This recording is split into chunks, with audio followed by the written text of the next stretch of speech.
On the last episode of Stardew Valley, our hero began his journey in the valley. Here, he began the construction of his plantation and tested his mettle against the wildlife of the valley. Throughout his travels, he met many interesting allies such as a MILF, an E-boy, and even, yes, a minority. Two, in fact.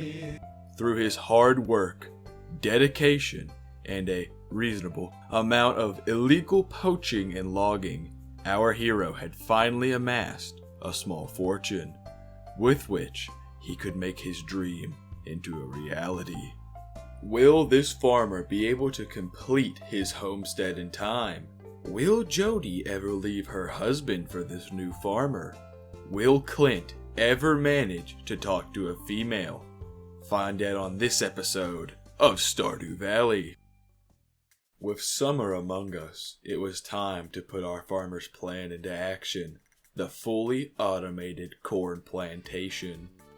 This is the layout of our spectacular corn farm.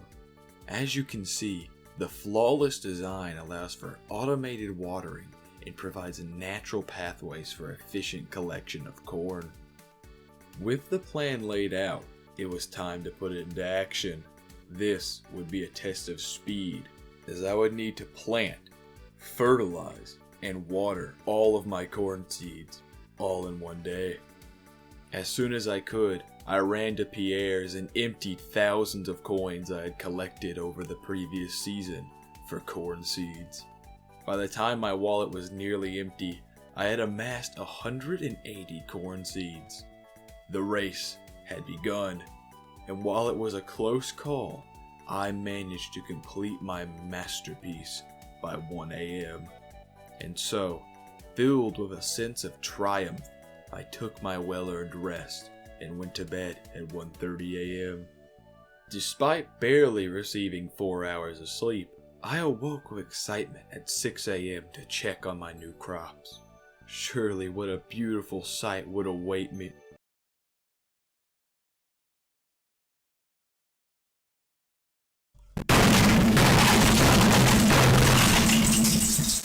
Apparently, the default sprinklers only water in 4 directions, not 8. And now, I'm left with the choice of either having to hand water over 100 crops each morning, or let half my net worth wither away and die. And so, all my other goals and aspirations had to be pushed aside, and I had to focus solely on keeping my harvest alive. To make matters worse, I would need to build dozens of new sprinklers, which I had neither the knowledge of how to build, nor the materials. And thus, my new grind had begun. I would need to farm extra crops for EXP, and collect hundreds of ores, all while also watering my 180 corn plants. Keep in mind that after watering these crops, I am basically out of energy for the day, at 9 a.m. So, we're gonna have to rely on my stores of berries, algae, and onions to keep me going through the rest of the day. I was forced to spend what little remaining money I had left on radish seeds so that I could gain the necessary XP for actual sprinklers. With my energy being so abysmally low and only having a finite amount of onions, I was having a tough time mining, and I needed to innovate my strategy. And that's when I noticed my small collection of explosives I had. I decided to take one to go mining with, to see if it would help. And then, tragedy struck. Step 1. Come home, exhausted from day of coal mining. Step 2. Notice leftover explosives. Step 3. Take a bomb for mining use. Step 4. Accidentally place the bomb right beside your furnaces.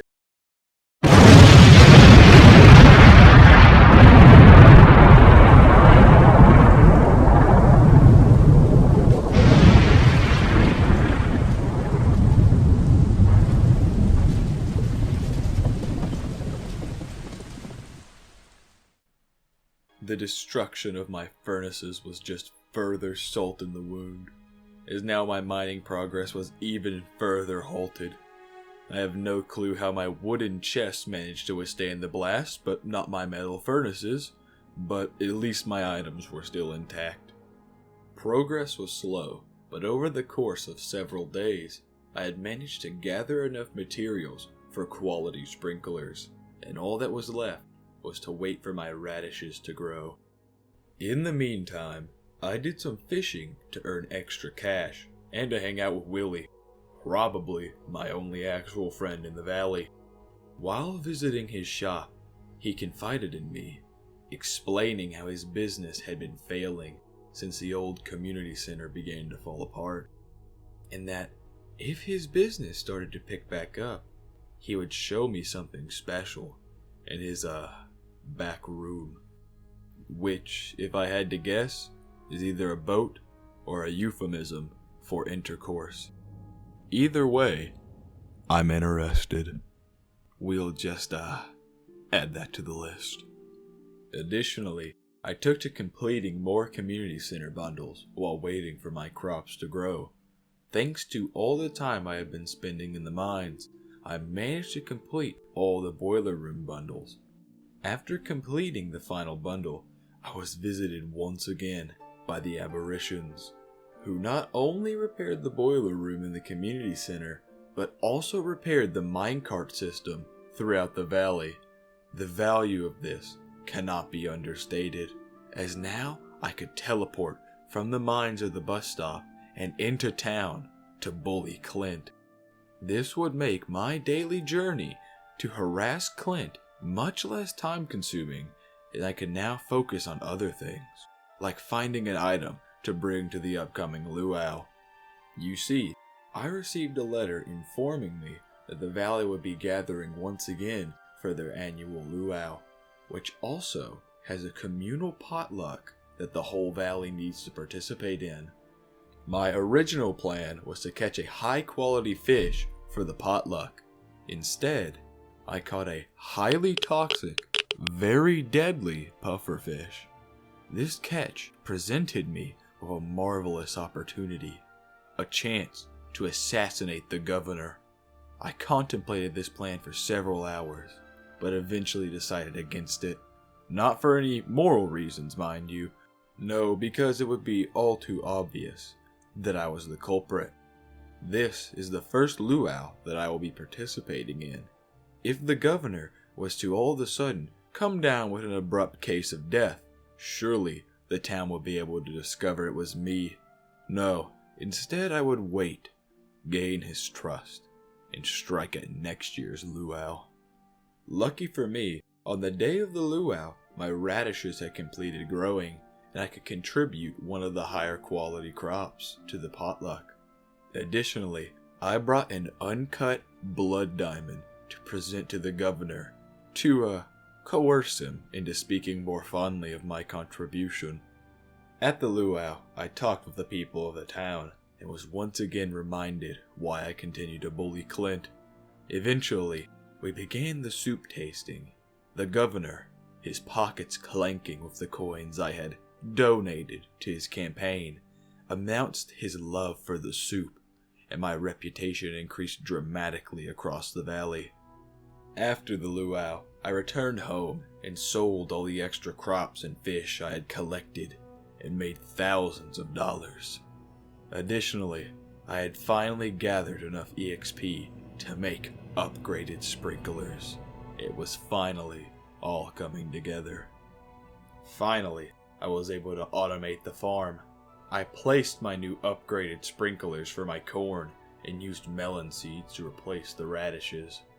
And now, I was completely free of the burden of having to water my crops, and I could focus on other goals. While exploring around town, I discovered that I had found every missing library book and could read through them. While reading, I learned of several local legends, including a magical fruit, alien manlets, and a fish so powerful it could snap a boat in two. Additionally, I learned that anyone that can beat the game Prairie King, an arcade game found in Gus's Tavern, is automatically entered into a special contest.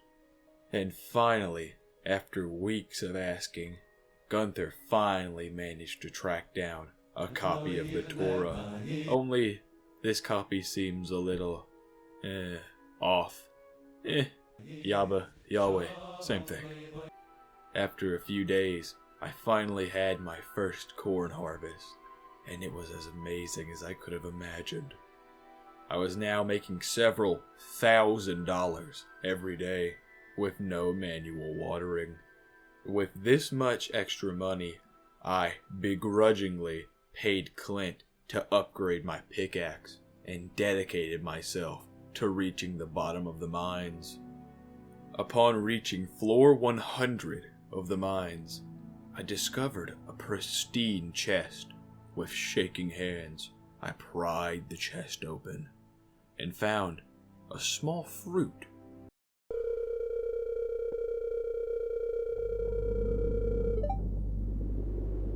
Wait, what?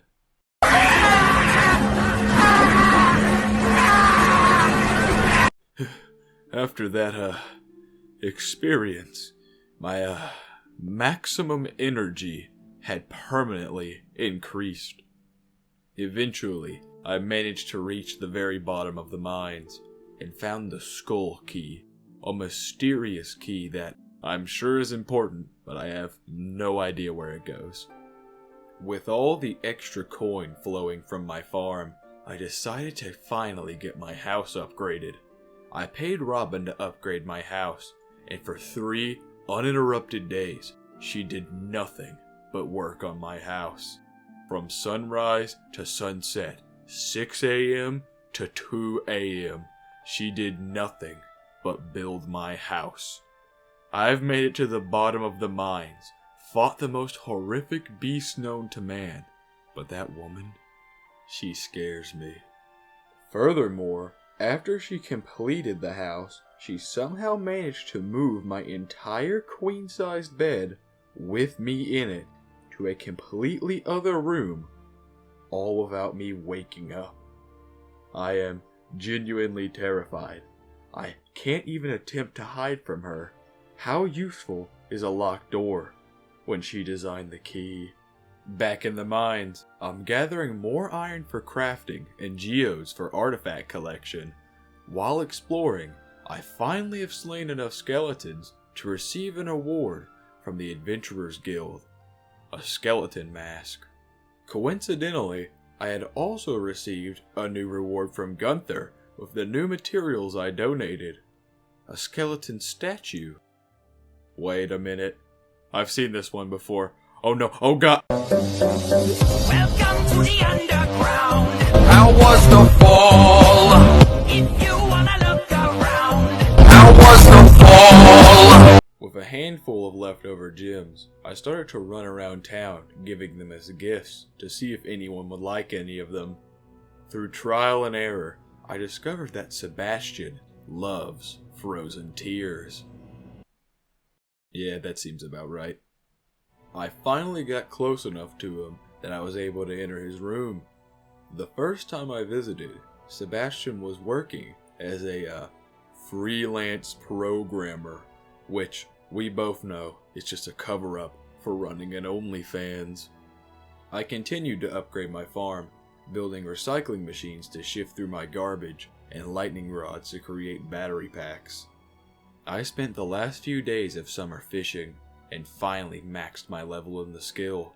Now, all of my fish sell for 50% more, and I could finally attempt to catch the legendary fish. With the end of summer near, it was time for the dance of the moonlight jellies. Taking place during the final night of summer, the town gathers at the beach to watch the migration of the moonlight jellyfish. And so, as the jellyfish depart, I am once again left to continue my journey into the next season.